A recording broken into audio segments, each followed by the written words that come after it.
Hi there, Rissy here, but you can't see me because we're doing something a little bit different this week.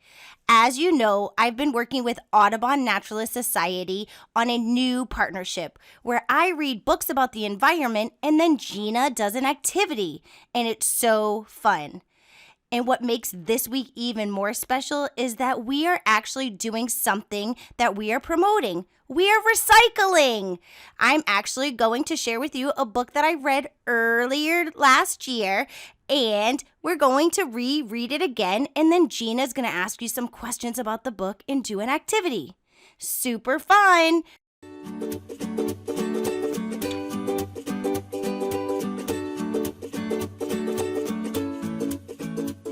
Hi there, Rissy here with another episode of Rissy's Room. And of course, all these episodes come out on, Wacky Wednesday. Did you do it? I know you did, because it's Wacky Wednesday. And we love Wednesdays here. And also, I'm doing this book. It's called One Plastic Bag.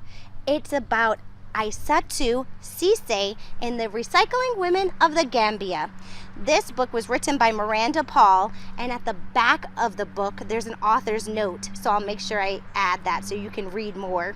And it was illustrated by Elizabeth Zunon, and as you can see, it's a very, very vibrant, amazing book. And the reason why I'm reading this book today is because July is called Plastic Free July. Our goal is to not use extra plastic this month, and then to try to make that a habit into every single day of our lives. And here, where I live in Montgomery County, Maryland, guess what? Our Department of Environmental Protection has lots and lots and lots and lots of activities to help you go plastic free. So you could follow them on Facebook or on Instagram, or you could also email them and get your own bag. I'll talk more about that at the end. But let's find out about this one plastic bag, shall we? One plastic bag. Najau, Gambia. Aissatou walks with her chin frozen. Fat raindrops pelt her bare arms. Her face hides in the shadow of a palm leaf basket. And her neck stings with every step. Warm scents of burning wood and bubbling peanut stew drift past. Her village is close now. She lifts her nose to catch the smell. The basket tips.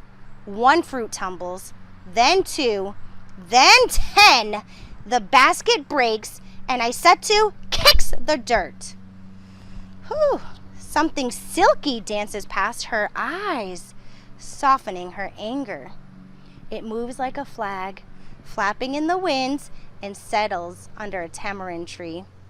Aissatou slides the strange fabric through her fingers and discovers it can carry things inside. She gathers her fruits in the bag. The basket is useless now. She drops it, knowing it will crumble and mix back in with the dirt. 4 goats greet Aissatou as grandmother Mabombe emerges from her kitchen hut. Hurry in before the rain soaks your beautiful Mabuba. Aissatou scurries in, and grandmother serves spicy rice and fish. Rain drums on the creaking aluminum roof. I broke your basket, Aissatou confesses, but I found this. Plastic, grandmother frowns. There's more in the city. Day after day, Aissatou watches neighbors tote their things in bright blue or black plastic bags. Children slurp water and wanjo from tiny holes poked in clear bags. Market trays fill with minties wrapped in rainbows of plastic. The colors are beautiful, she thinks. She swings her bag high and the handle breaks. One paper escapes, then 2, then 10. Aisatsu shakes sand off her papers. Another plastic bag floats by, and she tucks her things inside. The torn bag is useless now. She drops it to the dirt, as everyone does. There's nowhere else to put it. Day after day, the bag she dropped is still there. One plastic bag becomes 2, then 10, then 100. Plastic isn't beautiful anymore, she thinks. Her feet step down a cleaner path, and the thought floats away. Years pass, and Aisatsu grows into a woman. She barely notices the ugliness growing around her until the ugliness finds its way to her. Aisatsu hears a goat crying and hurries toward grandmother's house. Why is it tied up?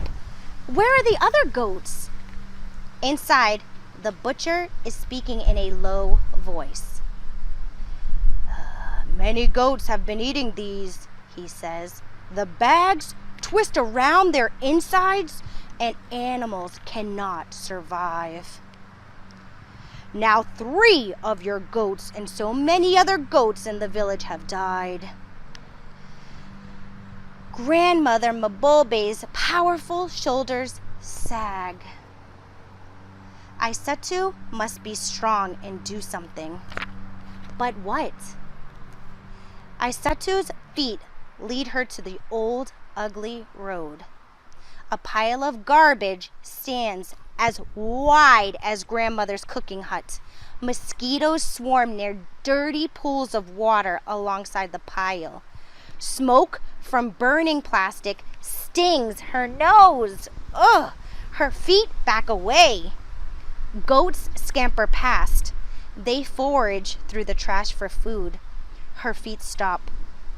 She knows too much to ignore it now. Holding her breath, she plucks 1 plastic bag from the pile, then 2, then 10, then 100.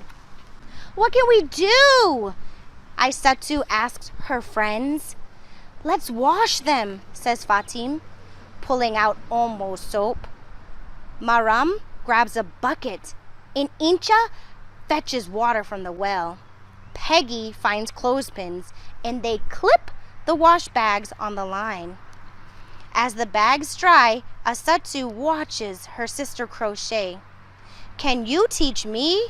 Wah! Yes! Her sister shows Aisatsu the stitches, then hands her a metal tool.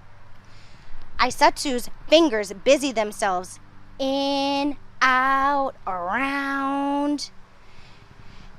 Jerejef! Thank you!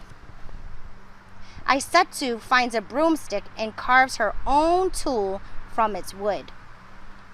What's this for? Fatim asks. Aisatsu pauses. She and Peggy have an idea. But will their friends think it's crazy? Will the idea even work? Nervously, she explains the plan. 1 friend agrees to help, then 2, then 5. The women cut bags into strips and roll them into spools of plastic thread. Before long, they teach themselves how to crochet with this thread. Naka Ligibi, asked grandmother, how is the work? Nadanka, nadanka, answers Aisatsu. Slow. Some people in the village laugh at us. Others call us dirty. But I believe what we are doing is good. The women crochet by candlelight, away from those who mock them. Until a morning comes when they will no longer work in secret. Fingers sore and blistered, Aisatsu hauls the recycled purses to the city. 1 person laughs at her, then 2, then 10, then 1 woman lays Dalasi coins on the table. She chooses a purse and shows it to 1 friend, then 2, then 10. Soon, everyone wants one. Aisatu fills her own purse with dalasi. She zips it shut and rides home to tell grandmother she has made enough to buy a new goat. When she passes by the pile of rubbish, she smiles because it is smaller now. She tells herself, one day it will be gone and my home will be beautiful. And one day, it was. So this is called One Plastic Bag, and it's the story of Aisatu Sese and the recycling women of the Gambia. And this is one story of what people are doing to make our world so much cleaner. And because it's July, it's Plastic Free July. So Aisatu and her friends, they took plastic bags just like this one, and they cut them into strips, and then they crocheted them. Sometimes we call that upcycling, when you take one item and you turn it into something else. What could you make out of this plastic bag? Maybe that's what you should do for Wacky Wednesday. See what you can do with plastic bags if you have any in your house. Now, if you live in Montgomery County, or really anywhere in the country, you should try to see what's happening in your neighborhood. Hi friends, it's Gina here, ready to help you find the answers for the book One Plastic Bag. Why do you think grandmother frowns when Aisatu brings her the plastic bag she found? Grandmother and Aisatu lived in the countryside, but she has seen plastic before in the city. And probably she remembered how plastic bags were piling up everywhere, thus polluting the land. Aisatu had a basket made out of leaves. Leaves are organic materials and they naturally are gonna decompose and turn back into soil. Plastic bags do not decompose, so we are stuck with them forever. Plastic bags are a big problem. Besides plastic bags, what other plastic products are polluting our planet? Most of the plastic pollutants are what is called single-use plastic. These items are just used once and we dispose of them. Here are some examples: plastic bottles, food wrappers, container caps, straws, and stirrers, and styrofoam. How did Aisatu make a difference to help her community? Aisatu used creativity in order to solve a problem. She found a way to reuse all those plastic bags and turn them into something useful. And she didn't do it by herself. She also involved other women in her community. By making these purses, they were cleaning up their town from plastic waste. And also, they were creating income for several families. Can you think of some ways you can help reduce plastic pollution? Plastic is a big problem, but the good news is that all of us can help to make this problem smaller, and smaller. And that's what we call reduce. We need to reduce the amount of disposable plastic that we use. Here are a few ideas. We can take our reusable bags to the supermarket. We should stop using plastic straws. Instead of buying single-use water bottles, why don't we get a reusable water bottle? Did you know that there are cloth bags that you can use for your sandwiches?